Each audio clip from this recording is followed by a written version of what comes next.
Des barres de céréales pleines d'énergie, idéales pour un encas. On va commencer par mettre des noix de cajou et des amandes dans un sac congélation. J'ai mis des amandes entières et effilées parce qu'il m'en restait d'une précédente recette, mais uniquement des amandes entières fonctionnent très bien aussi. On concasse le tout avec un rouleau à pâtisserie ou un marteau et on réserve pour plus tard. Dans un bol, on va préparer ce qui va nous servir de liant entre nos céréales avec du beurre de cacahuète que l'on fait fondre rapidement au micro-ondes et du sirop d'érable.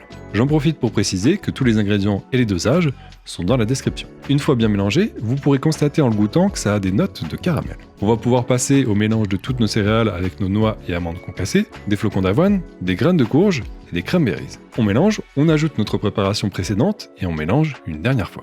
Dans un plat adapté pour le four, on dépose du papier cuisson. Vous pouvez le fixer sur les bords avec des épingles si, comme moi, vous en avez marre que le papier se rabatte dans vos préparations. On verse nos céréales, on égalise et surtout, on tasse bien. Plus qu'à enlever les épingles et direction le four pendant 15 minutes à 180 degrés.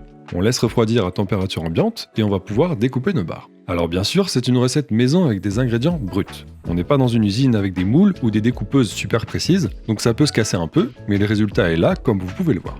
Si la recette vous a plu ou si vous la refaites, n'hésitez pas à me le dire dans les commentaires et à vous abonner pour me soutenir. Régalez-vous bien et bon appétit!